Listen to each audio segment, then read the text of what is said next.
सद्गुरुनाथ महाराज की जय। श्री गुरुगीता हा गुरुभक्ती योगाचा मंत्रराज आहे। कलियुगात संसार सागर तरून जाण्यासाठी हा महामंत्र श्री गुरुदेवांनी स्वाध्याय म्हणून दिला आहे। श्री गुरुगीतेतील संस्कृत श्लोकांचा अर्थ महायोगी स्वामी उमानंद सरस्वती ह्यांच्या श्री गुरुगीतार्थेश्वरी ह्या विवेचनाच्या आधारे आपण जाणून घेत आहोत। आजचा श्लोक आहे 110 गुरुकृपा प्रसाद कार्य।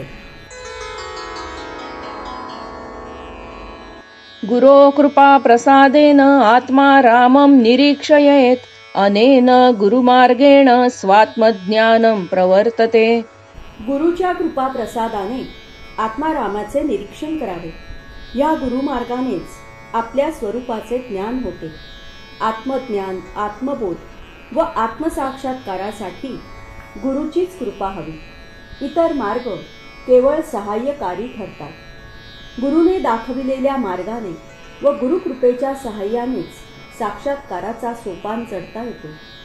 गुरुकृपा प्रसाद म्हणजे कुंडलिनी योग साधना। कुंडलिनी योग पूर्ण योग आहे। या योगात सर्व योगांचा समावेश होतो। गुरुची कृपा झाली, गुरुकृपा प्रसाद प्राप्त झाला हे ओळखण्याची खूण म्हणजे कुंडलिनी जागृती। कुंडलिनी जागृत झाल्याखेरीज जीवाशिवाची भेट होणे अशक्य। दाशरथी रामालाही आत्मारामाचे दर्शन होण्यास वसिष्ठ गुरुकडून शक्तिपाताची दीक्षा घ्यावी लागली। आत्मा हाच राम, रमविणारा आराम, विसावा देणारा विश्राम। तेथपर्यंत पोचल्याखेरीज दुसऱ्या कशानेही विश्रांती व शांती प्राप्त होत नाही। गुरुदर्शित मार्गानेच तेथपर्यंत पोहोचता येते।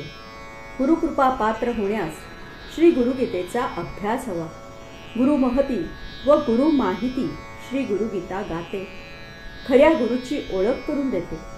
साधकाची पात्रता वाढवते। देहमन बुद्धीचा सर्वांगीण विकास करून देते। मग गुरुकृपा व गुरुप्रसाद प्राप्त होऊन गुरुमार्गाने पंथराज मार्गावरून म्हणजेच कुंडलिनी योग साधनेने आत्मसाक्षात्कार होतो। सद्गुरुनाथ महाराज की जय।